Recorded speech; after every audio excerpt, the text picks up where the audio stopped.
Good morning, Radhe Radhe, है ना। सभी बच्चे सुबह सुबह 7 बजे क्लास में हाजिर हैं, लगभग धीरे धीरे सभी लोग आ ही रहे हैं। चलिए स्टार्ट करते हैं। यहाँ पे हम लोग पढ़ रहे थे, जैन धर्म पढ़ रहे थे ना। तो देखिए हम लोग पढ़ रहे थे जैन धर्म, ठीक है, जैन धर्म पढ़ रहे थे। और इसमें मैंने आपको बता दिया था, पार्श्वनाथ के बारे में बता दिया था। आज हम लोग के नेक्स्ट तीर्थंकर हैं जिनका नाम है महावीर स्वामी, है ना। तो हमारे अगले तीर्थंकर कौन है? इनका नाम है महावीर स्वामी, ठीक है। इनके बारे में हमें देखना है। देखिए महावीर स्वामी, है ना, महावीर स्वामी, इनके बारे में आप जान रहे हैं कि 24th एंड लास्ट तीर्थंकर, है ना। ये 24वें एवं अंतिम तीर्थंकर थे महावीर स्वामी, ठीक है। और ये जो है जैन धर्म के वास्तविक संस्थापक माने जाते हैं, ठीक है। जैन धर्म के वास्तविक संस्थापक, ठीक है, जैन धर्म के वास्तविक संस्थापक, ठीक है। तो रियल फाउंडर ऑफ जैनिज्म,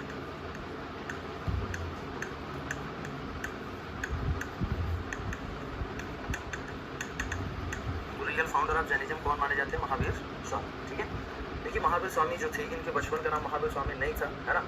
ये भी जो है पहले आगे चल के तपस्या करेंगे तब इनका जो है महावीर स्वामी नाम पड़ता है। तो महावीर स्वामी के बचपन का नाम था सिद्धार्थ, ठीक है। सर शायद सो रहे हैं, धीरे धीरे जग जाएंगे, है ना। चलिए महावीर स्वामी 24वें थे, रियल फाउंडर थे, मुस्कान पांडे, बहुत बढ़िया, है ना। तो महावीर स्वामी जो थे 24वें तीर्थंकर थे, लास्ट थे, है ना। और आप जानते हैं इनका जो प्रतीक चिन्ह सिंबल है, सभी बच्चे पहले से भी जानते हैं। इनका प्रतीक चिन्ह क्या है? सिंह, ठीक है। इनका प्रतीक चिन्ह क्या है? सिंह है।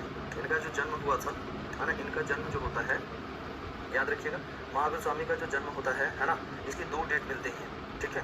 एक 540 मिलता है, एक आपका 599 मिलता है, ठीक है। महावीर स्वामी के जब मिलते हैं, एक मिलता है 540, एक मिलता है 599 ईसा पूर्व, ठीक है।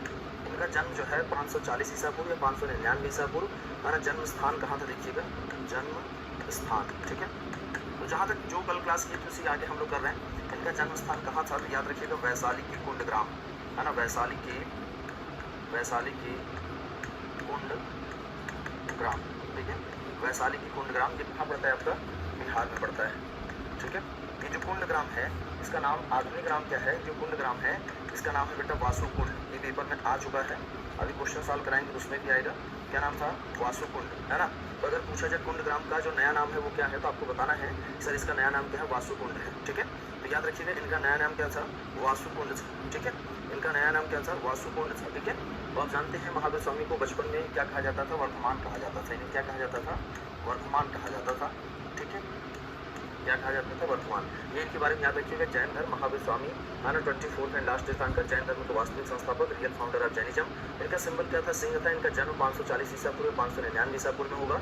जन्म स्थान वैशाली के कुंड ग्राम बिहार में होता है। इसका आधुनिक नाम क्या है? वासु कुंड, है ना। महावीर स्वामी के बारे में इतनी बात याद रखिएगा, ठीक है। तो तो यार चली गई सर, अपलोड नहीं हुआ क्या? ठीक है। देखिए इनका जो अन्य नाम है ना, इनका जो अन्य नाम है, अन्य नाम आप समझते हैं ना, अदर नाम, है ना, अदर नहीं। महावीर स्वामी का जो अन्य नाम है वो क्या था? निगंठनाथ पुत्र, क्या था? है ना, निगंठनाथ पुत्र। महावीर स्वामी का अन्य नाम क्या है? निगंठनाथ पुत्र। तो याद रखिएगा महावीर स्वामी का जो अन्य नाम है वो क्या था? निगंठनाथ पुत्र था, ठीक है। तो याद रखिएगा महावीर स्वामी पैदा कहाँ होते हैं? वैशाली के कुंड ग्राम में, है ना, वैशाली के कुंड ग्राम में पैदा होते हैं। और 540 या 599 इनकी 2 डेट मिलते हैं। महावीर स्वामी रियल फाउंडर माने जाते हैं, ठीक है। आगे देखिएगा नेक्स्ट। तो इनके पिता का नाम क्या था? आप जानते हैं ये भी क्षत्रिय थे जाति से। बुद्ध की भी जाति क्षत्रिय है, महावीर स्वामी की भी जाति क्या है? क्षत्रिय है। 6ठी शताब्दी ईसा पूर्व जो बुद्ध और महावीर का टाइम था, यहाँ पे क्षत्रियों का ही बोलबाला था। जो ब्राह्मण थे वो क्षत्रियों से नीचे आ गए थे। जो वर्ण व्यवस्था था वो ब्राह्मण क्षत्रिय वैश्य शूद्र नहीं था, क्षत्रिय ब्राह्मण वैश्य शूद्र हो गया था। क्योंकि बेटा जो शिक्षा देने का काम करता है उसका वर्ण व्यवस्था हमेशा ऊपर होता है, और शिक्षा देने का काम कौन कर रहे हैं? तो क्षत्रिय कर रहे हैं। इसलिए जो शिक्षा देता है वो हमेशा सर्वोच्च होता है। इसलिए यहाँ पे जो सर्वोच्च वर्ण व्यवस्था में स्थान प्राप्त कर लिए थे वो कौन थे? आपके क्षत्रिय थे। कौन से? आपके क्षत्रिय। महावीर स्वामी भी क्षत्रिय है जाति से, बुद्ध भी क्या है? क्षत्रिय है। यहाँ देखिएगा जो इनके पिता हैं, पिता का नाम क्या है? तो पिता का नाम इनके पिता का नाम क्या है? सिद्धार्थ। पिता का नाम क्या है? सिद्धार्थ है। ये ज्ञात्रिक गढ़ के मुखिया है ना। याद रखिएगा ज्ञात्रिक गण के मुखिया है ना, ज्ञात्रिक गण के मुखिया है, ठीक है। ज्ञात्रिक गण के मुखिया है पिता। और इनकी जो माता है, माता का नाम क्या है? त्रिशला। माता का नाम क्या है? त्रिशला है, ठीक है। ये त्रिशला कौन है? वैशाली के राजा चेटक की बहन है, ठीक है। वैशाली के राजा चेटक है ना, वैशाली के राजा चेटक की बहन, ठीक है। वैशाली के राजा चेटक की बहन। तो देखिए पिता सिद्धार्थ है, माता कौन है? त्रिशला है ना। इनके पिता का वही नाम था जो बुद्ध के बचपन का नाम था। क्या नाम था बेटा? सिद्धार्थ। अब माता का नाम क्या था? त्रिशला, ठीक है। याद रखिएगा, हमने बताया कि वैशाली लिच्छवी नरेश वैशाली के राजा चेटक के आपसे देगा। चेटक की पुत्री थी, चेटक की बहन थी, तो क्या थी? चेटक की बहन थी, ठीक है।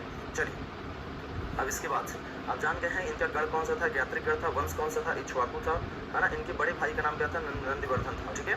बड़े भाई का नाम क्या था? नंदीवर्धन। हाँ, इनके जो भैया हैं, बड़े भाई हैं, बड़े भाई है ना, बड़े भाई का नाम क्या है?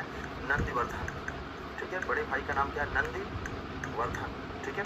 और इनकी जो पत्नी है, ठीक है, पत्नी का नाम इनकी क्या है? तो याद रखिएगा यशोदा। पत्नी का नाम क्या है? तो इनकी पत्नी का नाम, बुद्ध की पत्नी का नाम क्या था? यशोधरा। इनकी पत्नी का नाम क्या है? याद रखिएगा यशोदा, ठीक है। दोनों लोग क्षत्रिय हैं, दोनों के पापा राजा हैं, दोनों के बेटे भिखारी बन जाएंगे ना। याद रखिएगा ये लोग बहुत महान लोग थे। ये अपना पूरा घर गृहस्थी, रुपया, प्रॉपर्टी सब कुछ छोड़ के, है ना, सब कुछ छोड़ के अपना चले जाते हैं, सन्यासी बन जाते हैं, है ना। राधे राधे। मानसी सोनी सर आप बहुत अच्छा पढ़ाते हैं अजय, धन्यवाद अजय, है ना। चलिए आगे बढ़ते हैं, ठीक है। तो याद रखिएगा ये इनकी पुत्री है, पत्नी है। पत्नी का नाम क्या है? यशोदा। उसके बाद देखिए अगले पेज पे चलते हैं, है ना, नेक्स्ट पेज पे चलते हैं। अब ये इनका परिवार है ना, ये इनका परिवार है। चलिए अभी लेते हैं इनकी पुत्री का नाम बेटा क्या था? अड़ुज्या। पुत्री का नाम क्या था? तो आपको याद रखना है अड़ुज्या। पुत्री का नाम क्या है? अड़ुज्या या प्रियदर्शना। पुत्री का नाम क्या है? अड़ुज्या या प्रियदर्शना। अगर पुत्री है तो दामाद भी होगा, है ना। दामाद का नाम क्या था? तो आपको याद रखना है, दामाद का नाम बताएंगे। दामाद का नाम सर क्या था? जमाली। दामाद का नाम क्या था? जमाली, ठीक है। तो याद रखिएगा अगर पुत्री है तो दामाद भी होगा। दामाद कौन था? जमाली था। इनका जो है कोई खराब नहीं बनाता है, अपना पुत्र है, हम कैसे समझ रहे हैं। हाँ ये भी बात सही है। चलिए तो यहाँ याद रखिएगा इनके बारे में इतनी चीज़ें इस पेज पे याद रखिएगा जैन धर्म के बारे में, है ना। चलिए ये देखिएगा, अब आपको दिखाई दे रहा होगा साफ साफ, ठीक है। हाँ यहाँ देखिएगा, फिर से एक बार मैं रिवाइज करता हूँ। देखिए जैन धर्म, जैन का मतलब होता है, जैन का मतलब होता है विजेता। कल भी बताया था, जो अपने ऊपर 100% विजय प्राप्त कर उसे क्या बोला जाता है? जैन।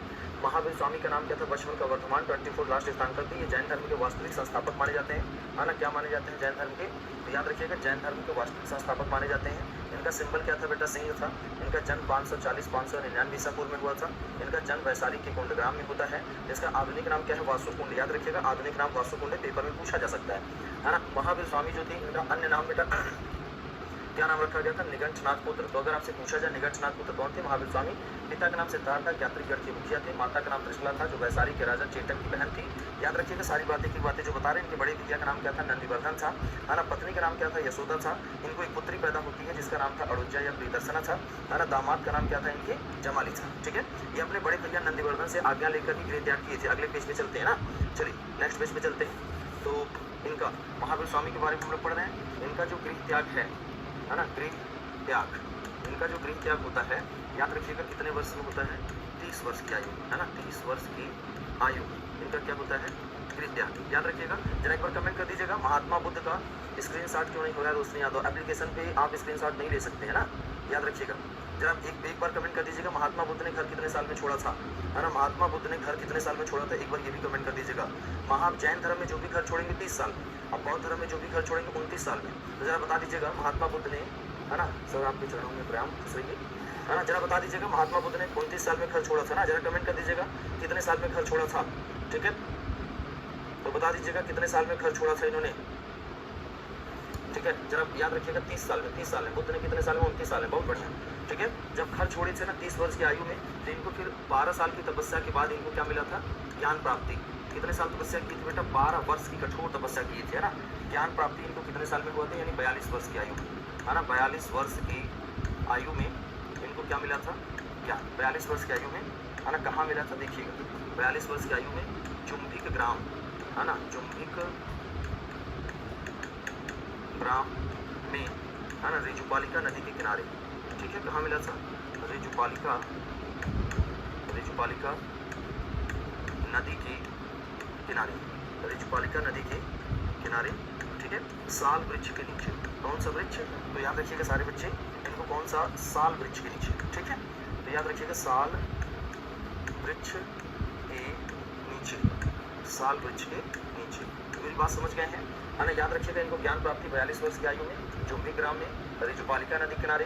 बुद्ध का ध्यान कौन सा? फाल्गु या निरंजना नदी। इनका कौन सा है? रिजुपालिका नदी। कौन से वृक्ष के नीचे है? साल वृक्ष के नीचे। इनको क्या प्राप्त होता है? ज्ञान की प्राप्ति होती है ना। याद रखिएगा गृह त्याग कितने साल में करते हैं बेटा? 30 वर्ष, ठीक है।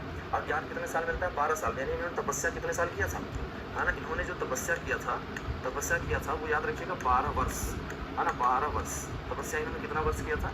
तो सारे बच्चे याद रखेंगे कि सर तपस्या इन्होंने कितना किया था, तो मैं साफ साफ लिख देता हूँ। तपस्या इन्होंने कितना साल किया था? 12 वर्ष, ठीक है।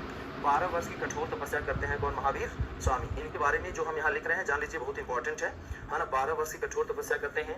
इनकी भाषा जो आपसे पूछी जाती है प्राकृत या अर्धमगधी था, ठीक है। इनकी भाषा कौन सी थी? प्राकृतिक या अर्धमगधी थी भाषा। जैसे महात्मा बुद्ध की भाषा क्या थी बेटा? पाली, है ना। महात्मा बुद्ध की भाषा क्या थी? पाली। और महावीर स्वामी की भाषा क्या थी? प्राकृत या अर्धमगधी, ठीक है। इसके बाद याद रखिएगा महावीर स्वामी की भाषा क्या थी, तो सारे बच्चे याद रखेंगे कि महावीर स्वामी की भाषा क्या थी सर? प्राकृत भाषा थी, ठीक है। और बुद्ध की भाषा क्या थी? पाली, ठीक है। यहाँ पे देखिएगा तो इनकी जो भाषा है ना, इनकी जो भाषा है, इनकी भाषा कौन सा है? प्राकृत, है ना। भाषा कौन सी है? प्राकृत है या अर्धमगधी है ना। भाषा कौन सा है? प्राकृत है या अर्धमगधी है। देखिए जीवन का एक सफर होता है, हर व्यक्ति पैदा होता है, ये धरती सब कुछ यहाँ अस्थायी। कोई बच्चा कमेंट करके बताए महावीर स्वामी की मृत्यु कब होती है ना। तो याद रखिएगा इनकी मृत्यु 527 ईसा पूर्व या 468 ईसा पूर्व में इनकी क्या हो जाती है? मृत्यु हो जाती है, ठीक है। इनकी मृत्यु पावापुरी में होती है, ठीक है। इनकी मृत्यु कहाँ होती है? विवेक तिवारी मेरी बात सुन लो सर, है ना। चलो बता दो भाई, क्या सुनाना चाहते हो? विवेक सुना दो, बताओ। इनकी मृत्यु है ना कब होती है? तो मैंने बता दिया है। इनकी मृत्यु बेटा 527 या 468 ईसा पूर्व में होगी। 72 वर्ष की आयु में, है ना। 72 वर्ष की आयु, 72 वर्ष की आयु में, है ना। 72 वर्ष की आयु में पावापुरी। इनकी मृत्यु कहाँ होती है? 72 वर्ष की आयु में पावापुरी, ठीक है। तो याद रखिएगा इनकी मृत्यु 72 वर्ष की आयु में कहाँ होती है? पावापुरी में होती है। सभी बच्चे याद रखेंगे इनकी मृत्यु कहाँ होती है? तो 72 वर्ष की आयु में पावापुरी में इनकी क्या हो जाती है? मृत्यु हो जाती है, ठीक है। चलिए एक बार कमेंट कर दीजिएगा, है ना। 72 वर्ष की आयु में पावापुरी में इनकी मृत्यु हो जाती है, बिल्कुल। महात्मा बुद्ध कितने साल जिंदा रहे थे? सर कल यूट्यूब पर क्लास नहीं चली थी विवेक तिवारी। हाँ भाई कल क्लास नहीं चली थी, मैं बिजी हो गया, खाली नहीं था, है ना। आज भी क्लास नहीं रहेगी, क्लास कल रहेगी वेंसडे को रात को, ठीक है। तो कल आप लोग अगर इंतजार किए थे तो कोई बात नहीं, अब क्या करें, अचानक से काम आ गया तो क्लास जो है चल नहीं पाई रात में, और कल क्लास चलेगी, ठीक है। सीजीएल में काम आएंगे क्या सर? अच्छा प्रिंस श्रीवास्तव, बिल्कुल काम आएंगे, है ना, बिल्कुल काम आएंगे 100%। अगर आप यहाँ पढ़ लेते हैं तो आपको सीजीएल में हिस्ट्री पढ़ने की आवश्यकता नहीं, ठीक है। चलिए आगे बढ़ते हैं। नेक्स्ट, हे प्रभु क्या हुआ, ठीक है। तो चलिए आगे बढ़ जाते हैं। यहाँ पे देखिएगा इनकी प्रथम जो शिष्य था, यहाँ पे देखिए लिखते हैं ना, प्रथम शिष्य। इनका प्रथम शिष्य कौन था बेटा? इनका दामाद जमाली। कौन था? दामाद जमाली, है ना। प्रथम शिष्य कौन था? दामाद जमाली, ठीक है। और प्रथम शिष्या कौन थी? याद रखिएगा प्रथम शिष्या, है ना। सारे बच्चे याद रखेंगे प्रथम शिष्या का नाम क्या था? चंदना। क्या नाम था? चंदना, ठीक है। प्रथम शिष्या का नाम क्या था? चंदना। याद रखिएगा जैन संघ में फूट डालने वाला, यहाँ देखिए लिख रहे हैं जैन संघ में फूट डालने वाला, डिस्प्यूट डालने वाला, डिवीजन करने वाला, जैन संघ में फूट डालने वाला, है ना, फूट डालने वाला प्रथम व्यक्ति, है ना, प्रथम व्यक्ति, है ना। प्रथम व्यक्ति कोई और नहीं, इनका दामाद, है ना, इनका दामाद जमाली ही था, इनका दामाद जमाली ही था। जरा एक बार कमेंट करिएगा, जैन संघ में फूट डालने वाला पहला व्यक्ति कौन था? जरा कमेंट कर दीजिएगा, जैन संघ में फूट डालने वाला पहला व्यक्ति कौन था? जैसे जैसे मैं बता रहा हूँ वैसे ही नोट्स बनाना है, और क्या। चलिए, जैन संघ में फूट डालने वाला पहला व्यक्ति कौन था? तो याद रखिएगा जमाली था। जैन संघ में फूट डालने वाला पहला व्यक्ति कौन था? जमाली था। सारे बच्चे कमेंट कर दीजिएगा। अभी बताते हैं ना दिव्यांशु कहाँ देंगे प्रथम उद्देश्य, एक बार कमेंट कर दीजिएगा कि ये जो है अपना इनके जैन संघ में फूट डालने वाला, जैन संघ में फूट डालने वाला प्रथम व्यक्ति कौन था? जमाली। दूसरा व्यक्ति कौन था? तो उसका नाम होगा, वेरी गुड, जमाली। दूसरा व्यक्ति कौन होगा? उसका नाम होगा तिस्सगुप्त। अगर आपसे पूछा जाए जैन संघ में फूट डालने वाला पहला व्यक्ति कौन था, सारे बच्चे याद कर लें कि जैन संघ में फूट डालने वाला, है ना, जैन संघ में फूट डालने वाला पहला व्यक्ति कौन है? जमाली। जो दामाद होता है ना, दामाद को आप जानते हैं, दामाद ही एक ऐसा व्यक्ति होता है जो जल्दी संतुष्ट ही नहीं होता, कितना भी दे दिए वो डिससेटिस्फाइड ही रहेगा। हालांकि जमाली से इनके कुछ वैचारिक मतभेद थे, इनकी थॉट अलग थी, उसकी थॉट अलग थी, है ना। यहाँ पे आपको ध्यान रखना है कि प्रथम व्यक्ति इनका दामाद कौन था? जैन संघ में फूट डालने वाला प्रथम व्यक्ति इनका दामाद जमाली ही था, है ना। जबकि दूसरा व्यक्ति, है ना, जबकि जैन संघ में फूट डालने वाला जबकि दूसरा व्यक्ति, है ना, जबकि दूसरा व्यक्ति कौन था? तिस्यगुप्त था। जबकि दूसरा व्यक्ति कौन था? तिस्यगुप्त था, ठीक है ना। तीसरा व्यक्ति कौन था? तिस्यगुप्त था, ठीक है। तो याद रखिएगा प्रथम शिष्य का नाम क्या है? जमाली है ना। प्रथम शिष्य का नाम क्या है? चंदना है। जैन संघ में फूट डालने वाला पहला व्यक्ति दामाद था, दामाद का नाम क्या था? जमाली था। और दूसरा व्यक्ति जिसने फूट डाला था उसका नाम क्या था? तिस्यगुप्त। याद रखिएगा कोई व्यक्ति होता है जो फूट डालने वाला। हाँ, दिव्यांशी बिल्कुल सही बता रहे हैं, है ना। सबसे ज्यादा देखिए महावीर स्वामी से इस तरीके से बात करने की किसी की औकात नहीं थी, लेकिन याद रहे कि जो जमाली था, है ना, जमाली दामाद था, तो वो लगा हुआ था, भाई बेटी की शादी हुई थी तो जमाली ने जो है सबसे पहले फूट डाल दिया जैन संघ में, ये सबसे गड़बड़ काम हुआ था, है ना। महावीर स्वामी देखिए प्रथम वर्षावास अपनी कहाँ बिताते हैं, है ना। इन्होंने जो अपना प्रथम वर्षावास था, थोड़ा आपको समझा देते हैं। देखिए महावीर स्वामी जब इनका शादी विवाह हो जाता है, एक लड़की पैदा हो जाती है, तो महावीर स्वामी ने अपने बड़े भाई नंदीवर्धन से कहा, भैया हमारा मन नहीं लग रहा पत्नी के साथ। जो भी व्यक्ति सन्यासी बनता है ज्यादातर शादी के बाद ही बनते हैं ना। याद रखिएगा अपने भैया से कहते हैं, भैया कि I am not interested in family life, है ना, I am interested as a monk. मैं साधु के रूप में इंटरेस्टेड हूँ, मैं साधु बनना चाहता हूँ, है ना। अब ये बताओ कि मैं घर से भाग के जाऊँ या आपसे इजाजत लेके जाऊँ, लेकिन मैं जाऊँगा जरूर, है ना। इनके और बुद्ध में अंतर यही है, बुद्ध अपने घर से भागे थे, जबकि महावीर स्वामी अपने भैया नंदीवर्धन से आज्ञा लेकर के क्या करते हैं? कितने साल में? 30 साल में, है ना। सोचो पापा राजा हैं, राजकुमार हैं, लेकिन फिर भी घर छोड़ के इनको जाना है। क्या रहे? पत्नी में और पुत्री में हमारा कोई इंटरेस्ट नहीं है, ये पारिवारिक जीवन से मैं ऊब गया हूँ। सभी लोग उब जाते हैं, महावीर स्वामी भी उब गए थे, और उबने के बाद ये अपना घर छोड़ के चले जाते हैं, है ना। 12 साल की कठोर तपस्या करते हैं। याद रखिएगा जब घर से निकले थे तो कपड़ा उपड़ा पहन के निकले थे, है ना। घर से निकले तो कपड़ा उपड़ा पहन के निकले थे, और बाद में 12 साल की कठोर तपस्या किए, ऐसे कर दिए पूरा कपड़ा फट गया। अब पूरा कपड़ा फट गया, इन्होंने दोबारा कभी कपड़ा नहीं पहना था, हमेशा महावीर स्वामी नंगे रहते थे और नंगे रहने का उपदेश भी देते थे, है ना। तो ये पूरा नंगों की फौज तैयार कर ली थी, माँ नंगा नंगा नंगा नंगा टहल रहा है, पूरा मोहल्ला नंगा कर दिए थे, है ना। जहाँ जाते थे पता चला 100 नंगा आ रहे हैं, 200 नंगा आ रहे हैं, 5,000 नंगा आ रहे हैं। ये नंगा रहते थे, नंगा रहने का उपदेश देते थे, गजब नंगा तैयार किए थे। अब खुद भी नंगे थे। सोचिए वो व्यक्ति जो कितना बड़ा राजा का लड़का है, जो नंगा टहल रहा है, वो पागल नहीं है। महावीर स्वामी ने कहा ये कपड़ा और ये झूठी शोहरत जो भी है, ये सब कुछ झूठी जिंदगी है, और यही सब छोड़ के तुम्हें ईश्वर के पास, मैं उस पावर के पास जाना चाहता हूँ, और जो सर्वोच्च पावर है बेटा, उससे कपड़ा पहन के क्या छिपाना चाहते हो? वो तो सब कुछ जानता ही है। ये कपड़ा उपड़ा जो है ना, ये सामाजिक जीवन के लिए है। अगर हमने सामाजिक जीवन का त्याग कर दिया है तो ये कपड़ा पहनने का कोई मतलब नहीं है। तो याद रखिएगा महावीर स्वामी ने कहा कि हमारा वस्त्र आज से क्या है? आकाश है, और बिस्तर क्या है? जमीन है। अब सोचिए जिसका वस्त्र आकाश है, बिस्तर जमीन है, कुछ जेबा उबा नहीं, कपड़ा उपड़ा है ही नहीं है, पैसा कहाँ रखोगे, है ना। तो ये तो नंगे रहने लगे। इन्होंने नंगा रह के बता दिया था कि हमें किसी धन दौलत या पैसे का कोई लालच नहीं है ना। महावीर स्वामी की खास बात थी।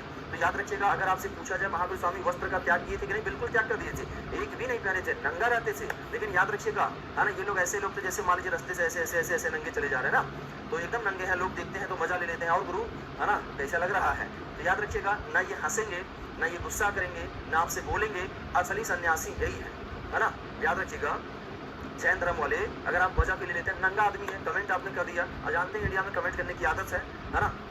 भले आदमी किसी लायक ना रहे, दूसरे भी जरूर कमेंट करेगा। तो इनके ऊपर भी कमेंट किया गया महावीर स्वामी पे।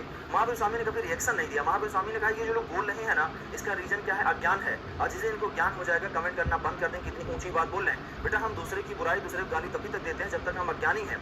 जिस दिन हमारे पास ज्ञान आ जाएगा, हम दूसरे की बुराई करना, गाली देना क्या करेंगे? बंद कर देंगे। तो महावीर स्वामी के साथ ये खास बात थी, ये लोग किसी की हत्या नहीं करते थे, जानते हैं, मोट पंख लेके चलते हैं। ऐसे मान लीजिए यहाँ पे अगर कोई मक्खी उक्खी बैठ गई तो उसको उड़ा देंगे, है ना, ऐसे करके उसको हटा देंगे। एक हम लोग हैं, अगर भाई साहब यहाँ मच्छर काट लिया 2 बार, तीसरी बार निशाने पे ले लेते हैं, इस बार बैठो देखो तुम्हारा सारा आइटम बाहर न कर दें, कहना, है ना। हम लोग मच्छर मारना कोई हत्या नहीं समझते हैं। जैन धर्म में मच्छर मारना, है ना, किसी को गाली देना, ऊंची आवाज में बात करना, ये सब कुछ अपराध था। खेती करना अपराध था, युद्ध करना अपराध था, गाली देना अपराध था। ये बहुत बड़े सन्यासी है, ठीक है। और झूठ बोलना बिल्कुल अपराध था जैन धर्म में। जैन धर्म हमेशा सत्य को फॉलो करता है। तो ये सारी शिक्षाएं मैंने बताया। महावीर स्वामी को आकाश वृत्ति के नाम से भी जाना जाता है ना। महावीर स्वामी को आकाश वृत्ति के नाम से भी जाना जाता है। तो याद रखिएगा, IIT बाबा नहीं जी, है ना, महावीर स्वामी को आकाश वृत्ति के नाम से भी जाना जाता है, ठीक है। तो अगर आपसे पूछा जाए आकाश वृत्ति किसको कहा जाता है, तो आप सारे बच्चे बता देंगे कि सर महावीर स्वामी को कहा जाता था। महावीर स्वामी को जब ज्ञान प्राप्त हो जाएगा तो जरा सा मैं आपको बताता हूँ अगले पेज पे। अरे यहाँ तक जो मैंने आपको बताया है ये आपको ध्यान हो गया होगा। यहाँ पे मैंने आपको समझा दिया है कि महावीर स्वामी को बेटा कितने साल में ज्ञान मिला था, तो याद रखिएगा 42 साल में जुम्बी ग्राम में रिजुपालिका नदी किनारे इनको साल वृक्ष के नीचे क्या मिलता है, ज्ञान मिलता है। उपदेश अपना प्राप्ति के अर्धमगधी में, इनकी मृत्यु 527 या 468 में, 72 वर्ष की आयु में इन्होंने जो है 72 वर्ष की आयु में इनकी मृत्यु होती है पावापुरी बिहार में। इनका प्रथम शिष्य इनका दामाद था जमाली था, प्रथम शिष्य का नाम चंद्रा था। ये शिष्य उससे जहाँ आ गई ना, तो याद रखिएगा शिष्य का नाम चंद्रा था। जैन संघ में फूट डालने वाला जो प्रथम व्यक्ति था उनका दामाद था, जिसका नाम क्या था, जमाली था। जबकि दूसरा फूट डालने वाला कौन था, तो याद रखिएगा सर दूसरा फूट डालने वाला कौन था, तो गुप्त था ना। अब इसके आगे बताते हैं, ठीक है। तो यहाँ पे याद रखिएगा, मैं आपको यहाँ पे लिख के बताता हूँ। महावीर स्वामी, देखिए महावीर स्वामी को है ना ज्ञान प्राप्ति के बाद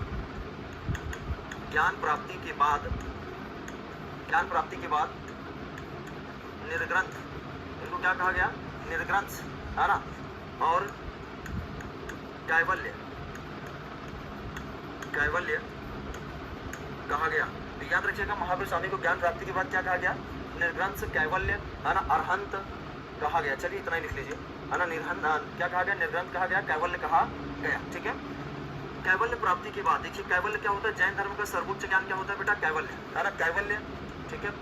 कैवल्य प्राप्ति के बाद महावीर स्वामी, कैवल्य प्राप्ति के बाद महावीर स्वामी, है ना, कहाँ पहुँचते देखिए, महावीर स्वामी पावा के विपुलाचल पर्वत पर पहुंचे। कहाँ पहुंचे थे बेटा, पावा के विपुलाचल पर्वत, है ना। याद रखिएगा जो मैं बता रहा हूँ, पावा के विपुलाचल पर्वत, बेटा कौन सा पर्वत है, पावा के विपुलाचल, है ना, पावा के विपुलाचल पर्वत पर पहुंचे,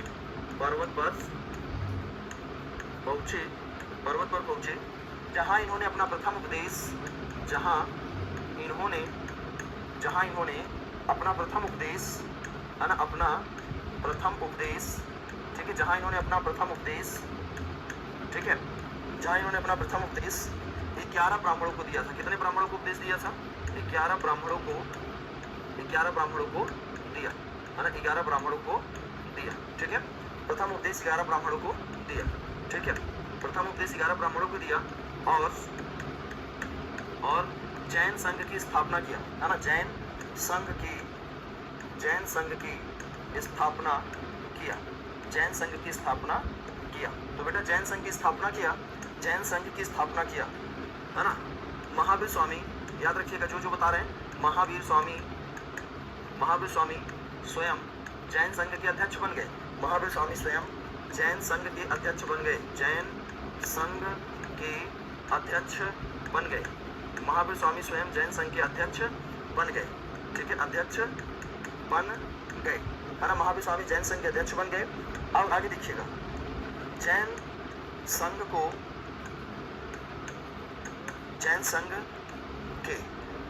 के प्रचार प्रसार के लिए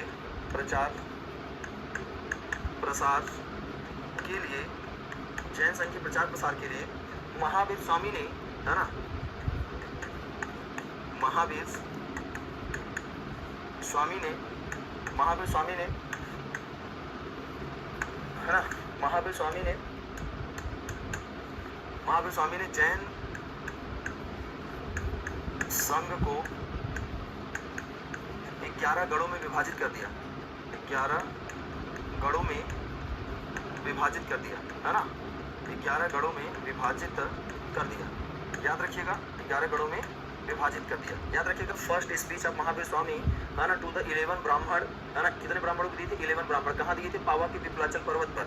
एंड जैनिज्म डिवाइड इन 11 गढ़ and each Brahmin appointed as a head of the garh. प्रत्येक ब्राह्मण को एक गढ़ का क्या बना देंगे, हेड बना देंगे। यहाँ पे यही लिखा है, जैन संघ के प्रचार प्रसार के लिए महावीर स्वामी ने जैन संघ को 11 गढ़ का मतलब बेटा क्या होता है, भाग। गढ़ का मतलब क्या होता है, भाग, पार्ट, है ना। यहाँ पे अगर आपसे गढ़ का मतलब मान लीजिए ना समझ पा रहा हो तो याद रखिएगा गढ़ का मतलब यहाँ पे क्या होता है, पार्ट, है ना। पार्ट मतलब क्या होता है, भाग। तो जैन संघ को कितने भागों में डिवाइड कर दिया, 11 भागों में। यहाँ लिखा है ना, जैन संघ के प्रचार प्रसार के लिए महावीर स्वामी ने जैन संघ को 11 गढ़ों में विभाजित कर दिया, और प्रत्येक ब्राह्मण को, है ना, और प्रत्येक ब्राह्मण को एक गढ़ का मुखिया बना दिया, और, है ना, प्रत्येक ब्राह्मण को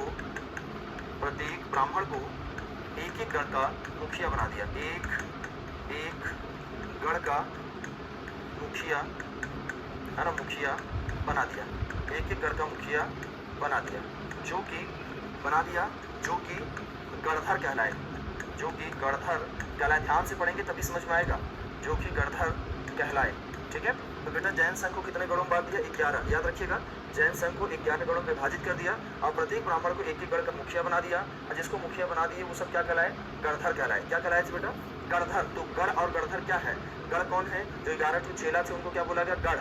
और जो जिसके हेड है, किसके हेड है? गढ़ की, है ना। अब गढ़ का जो हेड होगा उसे क्या कहलाए? गढ़धर। तो अगर पूछा जाए गढ़ गढ़धर की संख्या कितनी थी? 11। गढ़ एंड गढ़धर, नंबर ऑफ गढ़ एंड गढ़धर नॉट मोर देन 11। गढ़ एंड गढ़धर first time established by Mahavir Swami, है ना। First speech of Mahavir Swami to the 11 Brahmin in Pava, है ना, Vipulachal mountain of the Bihar, and Jainism divide in 11 part means गढ़, है ना। 11 गढ़ एंड गढ़धर explain first time appear in the Jainism. बेटा पहली बार गढ़ और गढ़धर का उल्लेख हमें कहाँ दिखाई पड़ता है? तो याद रखिएगा, जैन धर्म में। कहाँ दिखाई पड़ता है? जैन धर्म। बौद्ध धर्म में कहीं भी गढ़ गढ़धर जैसा कोई कॉन्सेप्ट नहीं था यहाँ पे, लेकिन हमारे पास गढ़ और गढ़धर हमें देखने को मिल रहे हैं। इनकी संख्या कितनी मिली जरा कमेंट कर दीजिएगा। बेटा गढ़धरों की संख्या कितनी थी? 11। सारे बच्चे कमेंट करेंगे गढ़धर की संख्या कितनी थी? 11। ठीक है, और गढ़ की संख्या कितनी थी? 11। और सारे गढ़धरों के जोड़ी कौन बन गए? उनका नाम था महावीर स्वामी, है ना। याद रखिए क्या नाम था उनका? महावीर स्वामी। यहाँ पे देखिएगा, है ना। अभी मैं इसको नीचे कर दूंगा, है ना। आप थोड़ा सा मैं लिख लूँ, ठीक है। बहुत इंपॉर्टेंट लाइन लिखने जा रहे हैं, ठीक है। महावीर स्वामी जब तक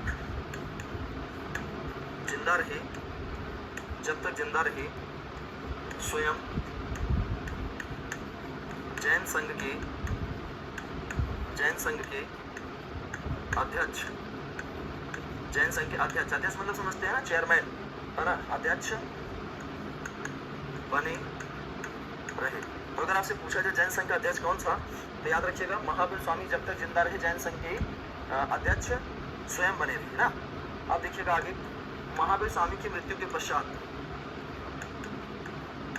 महावीर स्वामी की मृत्यु के पश्चात, महावीर स्वामी की मृत्यु के पश्चात, है ना, महावीर स्वामी की मृत्यु के पश्चात सुधर्मन जैन संघ का अध्यक्ष बना, है ना। कौन बना था? सुधर्मन। ये पेपर में सब क्वेश्चन आते हैं। जैन संघ का अध्यक्ष बना, जैन संघ का अध्यक्ष बना, है ना। तो सारे बच्चे याद रखिएगा, जैन संघ का अध्यक्ष महावीर स्वामी के बाद कौन बनेगा? सुधर्मन। कुल कितने ब्राह्मण थे बेटा? 11। 10 मर गए थे महावीर स्वामी के टाइम पे, एक ही बचा था जिसका नाम था सुधर्मन, है ना। यहाँ पे याद रखिएगा जो मैंने आपको लिखा है, ठीक है। चलिए, ठीक है, ये आपका हो गया। यहाँ पे देख लीजिएगा, महावीर स्वामी को ज्ञान प्राप्ति के बाद क्या बोला गया? निर्ग्रंथ और कैवल्य कहा गया। बेटा महावीर स्वामी को जब ज्ञान मिल गया तो क्या बोला जाएगा? निर्ग्रंथ बोला जाएगा, कैवल्य बोला जाएगा। कैवल्य जैन धर्म का सर्वोच्च ज्ञान था, इसके बाद और कुछ बचता नहीं है, ना। याद रखिएगा, कैवल्य प्राप्ति के बाद, कैवल्य का मतलब ज्ञान, ज्ञान प्राप्ति के बाद महावीर स्वामी, है ना, महावीर स्वामी पावा के विपुलाचल पर्वत पर पहुंचे, जहाँ इन्होंने अपना प्रथम उपदेश 11 ब्राह्मणों को दिया। बार बार मैं बता रहा हूँ, एकदम याद कर लीजिएगा, ठीक है। और जैन संघ की स्थापना किया, ठीक है। महावीर स्वामी स्वयं जैन संघ के अध्यक्ष बन गए और जैन संघ के प्रचार प्रसार के लिए महावीर स्वामी ने जैन संघ को 11 गढ़ों में विभाजित कर दिया, है ना। 11 गढ़ों में विभाजित कर दिया और प्रत्येक ब्राह्मण को एक एक गढ़ का मुखिया बना दिया, जो क्या कहलाए? गढ़धर, है ना। क्या कहलाए? गढ़धर। महावीर स्वामी जब तक जिंदा रहे जैन संघ के स्वयं अध्यक्ष बने रहे। महावीर स्वामी के मरने के बाद जैन संघ का अध्यक्ष कौन बनेगा? तो याद रखिएगा, सुधर्मन बनेगा। अगले पेज पे चल रहे हैं, इसको जरूर देख लीजिएगा। इसको हमने इसलिए पैराग्राफ में लिखा है कि बेटा एक बार आप पढ़ लेंगे आसानी से आपको याद हो जाएगा, ना। सारे बच्चे एक बार बता देंगे, यहाँ तक आपको क्लियर हो गया होगा, है ना। अगले पेज पे मैं बता रहा हूँ और क्लियर हो जाएगा। देखिए, जैन संघ के अध्यक्ष, है ना। तो अगर आपसे पूछा जाए जैन संघ के अध्यक्ष, है ना, जैन संघ के अध्यक्ष, है ना। देखिए, जैन संघ के अध्यक्ष, तो जैन संघ के सबसे पहले अध्यक्ष कौन होंगे? महावीर स्वामी। कौन थे बेटा? महावीर स्वामी, ठीक है। महावीर स्वामी के बाद अगला अध्यक्ष कौन बनेगा? सुधर्मन। कौन बनेगा? इसका नाम क्या था आपको बताना है सर? सुधर्मन। सुधर्मन के बाद कौन बनेगा? जम्बू। सुधर्मन के बाद कौन बनेगा? जम्बू। जम्बू के बाद कौन बनेगा? संभूत विजय। कौन बनेगा? संभूत विजय। जम्बू के बाद कौन बना? संभूत विजय। ये सब जैन संघ के क्या है? अध्यक्ष बारी बारी से, है ना। तो याद रखिएगा, ये इनका क्रम है अध्यक्ष बनने का, है ना। सबसे पहले महावीर स्वामी, फिर ये, है ना, फिर ये, इस तरह से अध्यक्ष जैन संघ के बनेंगे। तो याद रखिएगा, जैन संघ के सबसे पहले अध्यक्ष तो महावीर स्वामी ही थे। महावीर स्वामी के मरने के बाद, है ना, कौन बनता है? तो मोस्ट इंपॉर्टेंट आपका महावीर स्वामी की जस्ट मृत्यु के बाद कौन बनेगा? सुधर्मन। सुधर्मन के बाद कौन बनेगा? जम्बू। और जम्बू के बाद कौन बन जाएगा बेटा? संभूति विजय। ठीक है, इसके बाद जैन धर्म का बंटवारा हो जाता है हीन याना महायान में, है ना। चलिए, हाँ, वेरी गुड मुस्कान पांडे, सुधर्मन, जम्बू, संभूति विजय, बहुत बढ़िया। सर हिंदी और इंग्लिश क्लास चलेगी नहीं क्या? बेटा फ्राइडे और सैटरडे संडे क्लास चलती है, ठीक है, सारी क्लासेस चलेंगी। आप जितना आपसे कमिटमेंट किया गया सारी क्लासेस चलेंगी, एक भी क्लासेस नहीं छूटेंगी। बस आपकी जिम्मेदारी है कि आप उसको कैसे, कितनी जल्दी आप उसको रिकवर करते हो, कितना याद करते हो, ठीक है। तो चलिए आगे बढ़ते हैं, है ना। नेक्स्ट, तो महावीर स्वामी ने आपको मैंने बता दिया था क्या क्या किया था महावीर स्वामी ने, है ना। अब इसके बाद देखिएगा जैन संगीति, मैं आपको थोड़ा सा बता देता हूँ आगे। देखिए, आप जो पढ़ा रहे हैं इसकी पीडीएफ कब मिलेगी? आज ही मिल जाएगी भाई। सर आप एनसीईआरटी से पढ़ाते हो तो नहीं, मैं उससे पढ़ाता हूँ जो पेपर में आता है ना। तो याद रखिएगा, ऐसा नहीं है कि मतलब एनसीईआरटी होता है ना। एनसीईआरटी है, कंपटीशन की किताबें हैं बेटा। जब आप बहुत पढ़ लेते हैं, कई साल से आप पढ़ा रहे हैं, तो सारे मैटर आपकी मिक्सिंग हो जाते हैं ना। चलिए याद रखिएगा। अब मेरी बात समझिएगा, आगे चल के जैन धर्म में ना बेटा इतना नंगा फौज तैयार हो गया था, इतना ज़्यादा नंगा तैयार हो गया था ना, जिसे कोई लिमिट नहीं था, है ना। जहाँ भिक्षा मांगने जाते हैं ना, भिक्षाम देगी, लोग दरवाजा बंद कर लेते, बंद करो, नंगे आ गए, है ना। आगे चल के प्रसिद्ध जैन विद्वान, मेरी बात सुनिएगा ध्यान से, आगे चलकर, है ना, आगे चल के प्रसिद्ध जैन विद्वान होते हैं जिनका नाम था हेमचंद्र। हेमचंद्र का परिशिष्ट पर्वण में उन्होंने कहा था कि आगे चलकर उत्तर भारत में 12 वर्ष का लंबा अकाल पड़ेगा। अकाल मतलब समझते हैं ना, स्टारवेशन, सूखा पड़ेगा। मेरी बात सारे बच्चे ध्यान से सुनो, कमेंट ना करो ना, अभी देखिएगा ध्यान से बेटा। आगे चल के एक प्रसिद्ध जैन विद्वान है जिनका नाम है हेमचंद्र। क्या नाम है? हेमचंद्र। हेमचंद्र ने अपनी पुस्तक परिशिष्ट पर्वण, इनकी किताब का नाम क्या है? तो याद रखिएगा, परिशिष्ट पर्वण, है ना। क्या नाम है? परिशिष्ट पर्वण। इन्होंने कहा था कि 12 वर्ष का बेटा क्या पड़ेगा? 12 वर्ष का अकाल होगा। 12 वर्ष का क्या पड़ेगा? अकाल पड़ेगा, है ना। 12 वर्ष का अकाल कहाँ पड़ेगा? उत्तर भारत में। अब याद रखिएगा, 12 वर्ष का अकाल बहुत होता है। इन्होंने भविष्यवाणी कर दिया था।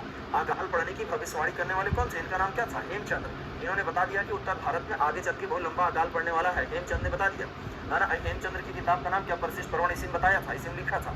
कितने साल का सूखा पड़ने की भविष्यवाणी किया बेटा? 12 साल का। वो भी कहाँ पड़ेगा? उत्तर भारत। उत्तर भारत में सूखा पड़ेगा, इसका मतलब है दक्षिण भारत सूखे से बचा रहेगा। अभी तक जो जैन धर्म था वो कहाँ था? उत्तर भारत। अब ये जैन धर्म वाले क्या करेंगे? अपने आप को बेटा 2 भागों में क्या करेंगे? बांट लेंगे, है ना। जो आपका जैन धर्म है, ये आपको समझा रहे हैं, अभी आगे लिख देंगे ना हम डिटेल में। देखिए, जो जैनिज्म है आपका, एक तो बेटा ये रुक जाएंगे कहाँ? उत्तर भारत में, नॉर्थ इंडिया में, है ना। और एक चले जाएंगे आपके कहाँ? साउथ इंडिया में, ठीक है। क्यों चले जाएंगे? क्योंकि अब हमारे सामने समस्या थी, कोई इच्छा दे नहीं रहा। क्यों नहीं दे रहा है? अरे जब इच्छा है ही नहीं तो देंगे क्या? ये समझ गए थे प्रॉब्लम बढ़ने वाली है, तो इन्होंने प्रॉब्लम के सोल्यूशन के लिए अपने आप को 2 भागों में बांट लिया। और जब भी कोई समस्या आती है, जान लीजिए अपने साथ कोई ना कोई सोल्यूशन लाती है। अभी तक जैन धर्म का प्रचार प्रसार कहाँ था? उत्तर भारत। लेकिन अब जैन धर्म का प्रचार प्रसार उत्तर भारत के साथ साथ कहाँ हो रहा है? दक्षिण भारत हो रहा है ना। तो याद रखिएगा, जो उत्तर भारत में रहे, इनके नेता, उत्तर भारत के नेता कौन बन गए बेटा? स्थूलभद्र, है ना। उत्तर भारत वाले किसके नेतृत्व में? स्थूलभद्र। और दक्षिण भारत वाले किसके नेतृत्व में चले गए? भद्रबाहु, है ना। किसके नेतृत्व में चले गए? भद्रबाहु। याद रखिएगा, इनका देखिए कैसे बंटवारा होगा, है ना। मेरी बात समझिएगा, हेमचंद ने बताया सूखा पड़ेगा, कहाँ पड़ेगा? उत्तर भारत में पड़ेगा। दक्षिण भारत यानी सूखे से वंचित है, तो ये 2 भागों में बढ़ जाते हैं। उत्तर भारत के नेता कौन बन गए? स्थूलभद्र। और दक्षिण भारत के नेता कौन बन गए? भद्रबाहु, ना। इसको समझ लीजिएगा तो आपको याद हो जाएगा। और 12 साल बाद जब ये चले गए ना, सूखा पड़ गया ना, तो ये जो स्थूलभद्र वाले हैं, ये बदली हुई परिस्थितियों के अनुसार बेटा सफेद कपड़ा पहनना शुरू कर देंगे। व्हाइट कपड़ा, सफेद कपड़ा पहनना शुरू कर दिए। और जब सफेद कपड़ा पहनना शुरू कर दिए, समाज में उछलने लगे, बैठने लगे, इज्जत मिलने लगा। और जो 20 साल से नंगा हो उसको कपड़ा पहना दिए, बड़ा खूबसूरत दिखेगा। वो आदमी खूबसूरत कपड़ा पहनने के बाद ही दिखता है, नंगा होने के बाद सबका एक ही जैसे सब नजर आते हैं ना। तो महावीर स्वामी जो थे वो तो मर गए। उसके बाद जो ये जैन गुरु थे, इन्होंने 2 भागों अपने आप को बांट लिया। ये जो स्थूलभद्र वाले नेतृत्व वाले हैं, मेरी बात सुनाई दे रही ना। स्थूलभद्र के नेतृत्व वाले सफेद कपड़ा पहनना शुरू कर देंगे। अब भद्रबाहु वाले तो नंगे, काले, दक्षिण चले गए और काले। जब लौट के आए तो इन्होंने देखा कि इन लोगों ने सफेद कपड़ा पहनना शुरू कर दिया है, तो कपड़ा पहनने को लेकर और न पहनने को लेकर विवाद हो गया। बेटा जो सफेद कपड़ा पहने, है ना, वो लोग क्या कहलाए? श्वेतांबर। जो श्वेत कपड़ा पहने वो लोग क्या कहलाए? श्वेतांबर, है ना। और जो कपड़ा नहीं पहने वो लोग क्या कहलाए? दिगंबर। ये 2 चीजें निकल के सामने आ रही हैं। जो सफेद कपड़ा पहनेंगे उनको क्या बोलेंगे? श्वेतांबर। और जो कपड़ा नहीं पहनेंगे उनको क्या बोलेंगे? दिगंबर। नंगा मैन दिगंबर, है ना, और सफेद मैन श्वेतांबर। कितना आसान है, ठीक है। तो श्वेतांबर और दिगंबर के 2 भागों में क्या हो जाएगा? बढ़ जाएगा, ठीक है। तो याद रखिएगा, श्वेतांबर और दिगंबर में, है ना, आपस से बात मत करिए। मैं आपको पढ़ा रहा हूँ, कुछ लोग देख रहे हैं लगातार जो है बात कर रहे हैं, है ना। थोड़ी देर पढ़ लीजिए, उसके बाद बेटा बात कर लीजिएगा, ठीक है। आप देख रहे हैं कि आपके बैच में कितने लोग लाइव हैं, है ना, और सभी लोग शांति से पढ़ रहे हैं। जो भी कमेंट करिए पढ़ाई से रिलेटेड, है ना।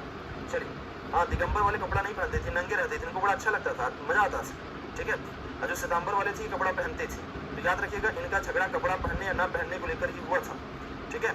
इनका झगड़ा जो है कपड़ा पहनने या ना पहनने को लेकर ही हुआ था। चलिए, इसको मैं आपको बता देता हूँ, है ना, अगले पेज पे मैं आपको लिख देता हूँ, ठीक है। मुझे उम्मीद है यहाँ तक समझ में आ गया होगा। इसी को मैं अगले पेज पे लिखूंगा, कुछ नया नहीं, जो बातें यहाँ पे हैं, ठीक है। यहाँ पे जैन संघ के अध्यक्ष के बारे में बता दिया, ये जैन धर्म के बारे में आगे के बारे में बताया। आगे देखिएगा, है ना, आगे आपको बताते हैं, यहाँ पे देखिएगा,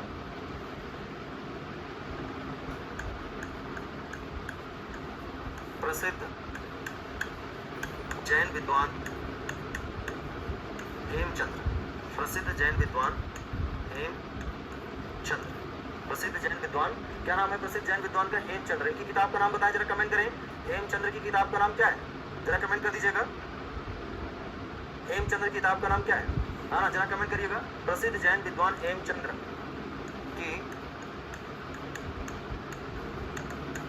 परिशिष्ट परवण के अनुसार, है ना, परिशिष्ट परवण के अनुसार उत्तर भारत में, उत्तर जो समझाए हैं वही लिखवा रहे हैं, कुछ नया नहीं, है ना। उत्तर भारत में, उत्तर भारत में, ठीक है, उत्तर भारत में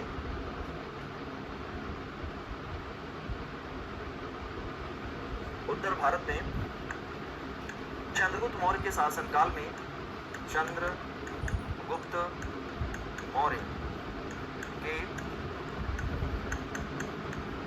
शासनकाल में, है ना, उत्तर भारत के चंद्रगुप्त मौर्य के शासनकाल में 12 वर्ष का लंबा अकाल पड़ा। कितने साल का?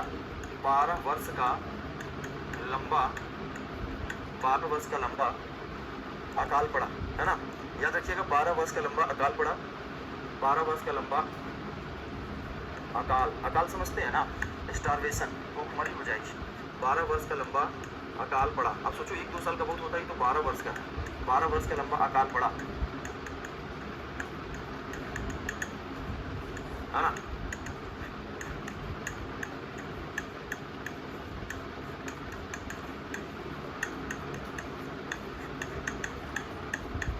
ठीक है, 12 वर्ष का लंबा अकाल पड़ता है ना चंद्रगुप्त मौर्य के शासनकाल में, 12 वर्ष का लंबा अकाल पड़ा, ठीक है, 12 वर्ष का लंबा अकाल पड़ा। इन परिस्थितियों में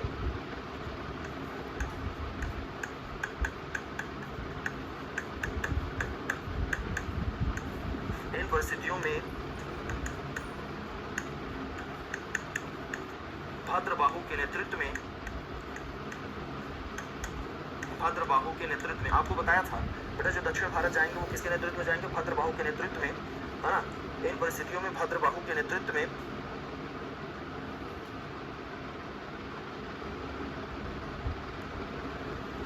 भद्रबाहु के नेतृत्व में जैन संघ के आधे सदस्य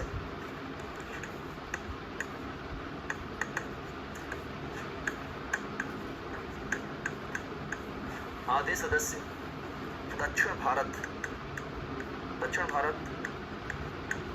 कर्नाटक के श्रवणबेलगोला पर्वत पर चले गए, मतलब उधर जाएंगे, गाएंगे बजाएंगे, नंगे रहेंगे, इधर न रहेंगे, है ना, चले गए, ठीक है, श्रवणबेलगोला चले गए। जबकि स्थूल भद्र के नेतृत्व वाले, जबकि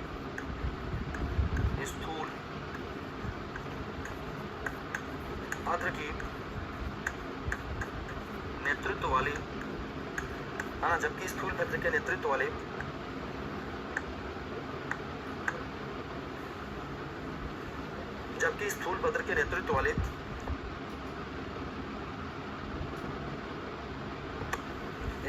नेतृत्व वाले जैन भिक्षुओं का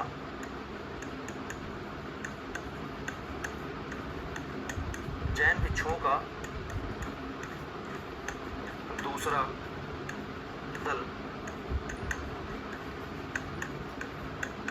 पाटलिपुत्र में, जरा कमेंट कर दीजिएगा, है ना, जो पाटलिपुत्र में रुके रहे, वो किसके नेतृत्व में रुके थे, है ना। जैन भिक्षुओं का दूसरा दल पाटलिपुत्र में स्थूलभद्र के नेतृत्व में, है ना, किसके नेतृत्व में बेटा, स्थूलभद्र के, है ना, स्थूलभद्र के नेतृत्व में, है ना, स्थूलभद्र के नेतृत्व में, ठीक है।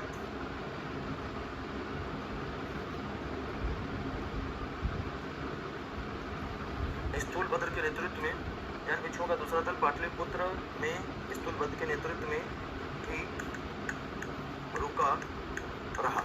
बोर्ड की तरफ देखिएगा, हमारा भारत में, थोड़ा इसको नीचे कर लेते हैं, देखिए, है ना, इनका नाम क्या है। प्रसिद्ध जैन विद्वान हेमचंद की प्रसिद्ध प्रमाण के अनुसार उत्तर भारत में चंद्रगुप्त मौर्य के शासनकाल में 12 वर्ष का लंबा अकाल पड़ा, है ना। स्टारवेशन इन चंद्रगुप्त मौर्य टेन्योर, है ना। इन परिस्थितियों में भद्रबाहु के नेतृत्व में जैन संघ के आधे सदस्य दक्षिण भारत कर्नाटक के श्रवण बेलगोला पर्वत चले गए, है ना। जबकि स्थूलभद्र के नेतृत्व वाले जैन भिक्षुओं का दूसरा दल कहाँ रुका रहा, पाटलिपुत्र में ही रुका रहा, ठीक है। अब विवाद कहाँ से शुरू होगा, याद रखिएगा, जब ये लौट के उत्तर भारत आते हैं तो देखते हैं कि इन्होंने श्वेत वस्त्र कपड़ा